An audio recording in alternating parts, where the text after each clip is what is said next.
Haleluya,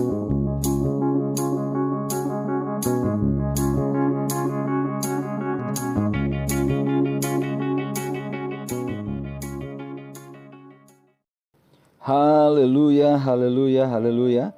Salam sejahtera buat seluruh sidang jemaat Tuhan, bahkan bagi setiap saudara yang bisa mendengarkan renungan pada saat ini. Kita akan lanjutkan pelajaran kita dari Yakobus pasal yang kelima.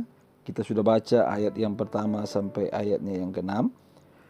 Saya baru berbicara tentang dosa pertama yang dilakukan oleh orang-orang kaya.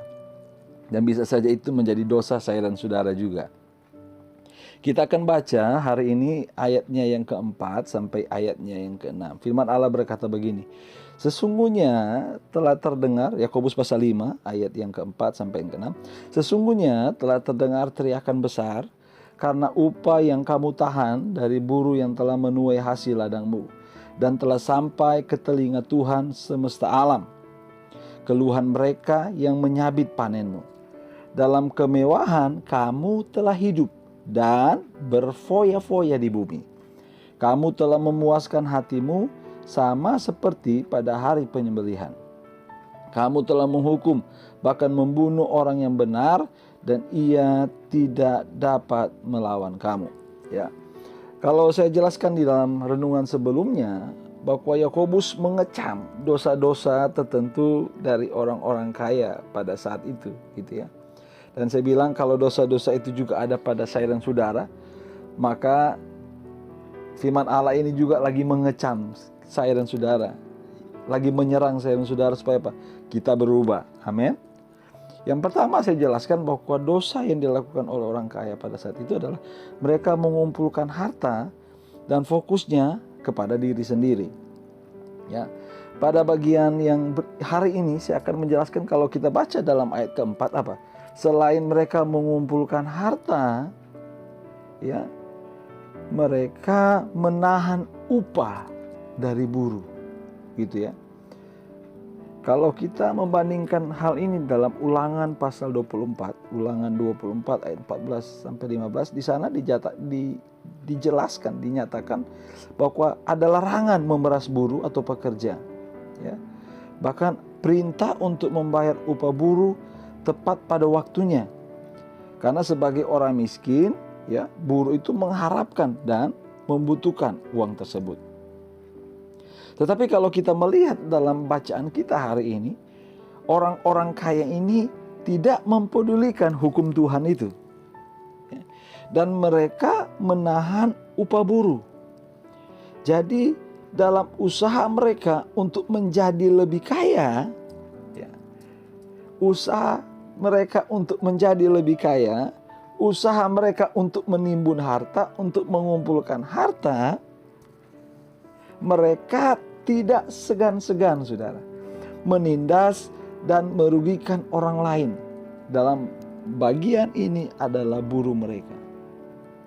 Mereka berusaha mendapatkan harta dengan cara yang tidak adil dan cara yang tidak benar. Kalau kita bandingkan Yakobus pasal 4 ayat 17, orang kaya yang tidak menolong orang miskin atau menderita, firman Allah bilang di situ apa? Sudah dianggap berdosa. Apalagi saudara, mereka ini bukan hanya tidak menolong, tetapi apa? Mereka juga menindas buruh, saudara. Waduh. Ya. Saudara bisa bayangkan kondisi kenapa sampai Yakobus sangat-sangat mengecam. Ternyata demi untuk mengumpulkan harta, untuk mengejar harta, gitu ya, mereka harus menindas orang lain, mereka harus merugikan orang lain.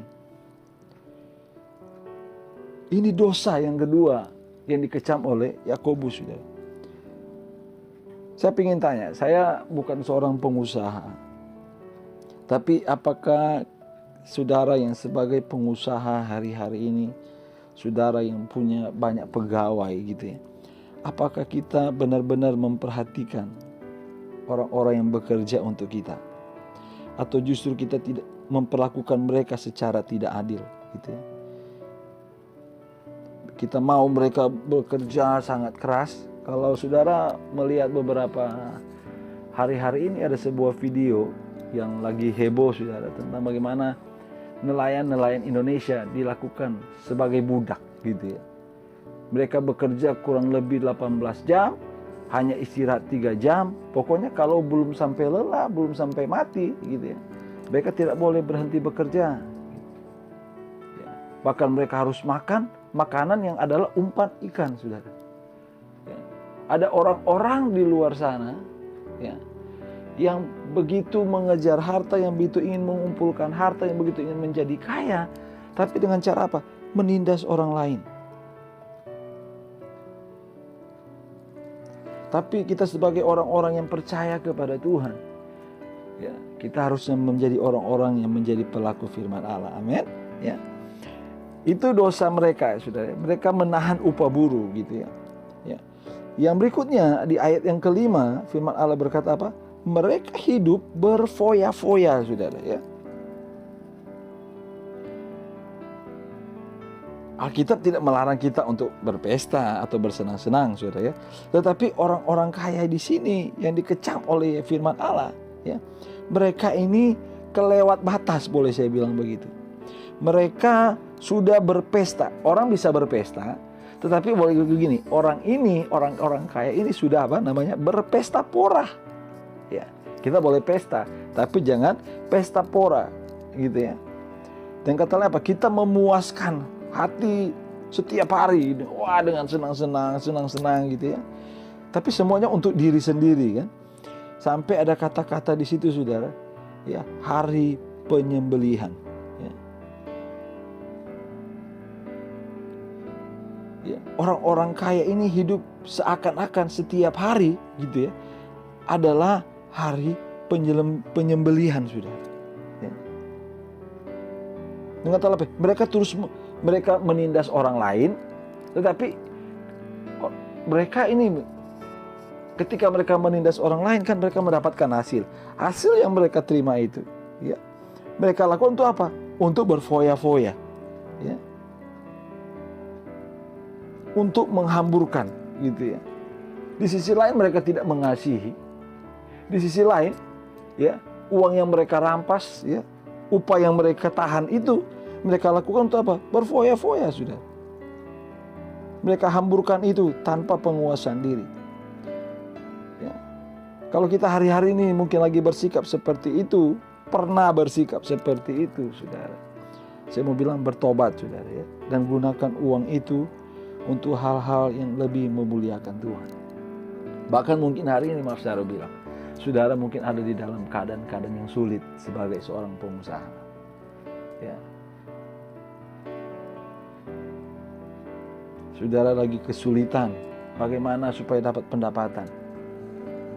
Tapi di tengah kesulitan itu, justru saudara mau belajar untuk memberi, saudara belajar untuk berbagi dengan banyak orang. Wow, justru itu hal yang luar biasa. Justru itu yang Tuhan mau dari setiap kita. Amin. Kita terus melakukan perbuatan baik, kita terus berbagi dengan orang lain, ya, dengan apa yang kita punya, gitu ya.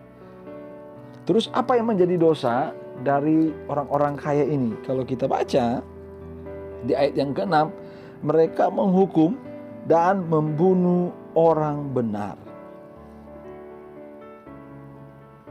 Ya, mereka menghukum dan membunuh orang benar. Ada dua faktor yang memberatkan kesalahan mereka, yaitu yang dihukum dan dibunuh adalah apa? Firman Allah bilang orang benar. Siapakah orang benar di sini, saudara? Ya. Orang benar di sini berkaitan dengan apa? Sidang jemaat Tuhan yang mau tetap bertahan di tengah-tengah penderitaan. Mereka tetap percaya kepada Tuhan di tengah-tengah kesulitan. Dan diperlakukan tidak adil oleh orang-orang kaya ini. Ya. Dan yang dibunuh ini pun, saudara, tidak melawan, saudara. Kenapa? Karena orang-orang yang bunuh ini mereka adalah orang-orang yang sudah percaya sama Tuhan. Tapi begini, sikap dari orang kaya ini, ya, dengan kata apa? Mereka ini hidup semena-mena, ya, dengan orang-orang yang di bawah mereka. Mereka tidak menghargai Mereka meremehkan orang-orang yang di bawah mereka. Ya. Tapi mari kita sebagai orang-orang yang percaya, kalau kita mundur kembali renungan kita dari awal, dari pasal 1, pasal 2, pasal 3, pasal 4, ya, kita harus menjadi orang-orang menjadi apa? Pelaku firman Allah. Haleluya. Mari jemaat Tuhan, lewat renungan ini, biarlah mengubah hidup kita, mengubah cara pandang kita, mengubah perilaku kita. Kita menjadi orang-orang yang seperti Tuhan mau. Amin. Tuhan Yesus memberkati saudara. Kita sampai bertemu lagi di renungan-renungan berikutnya. Haleluya. Haleluya. Puji Tuhan.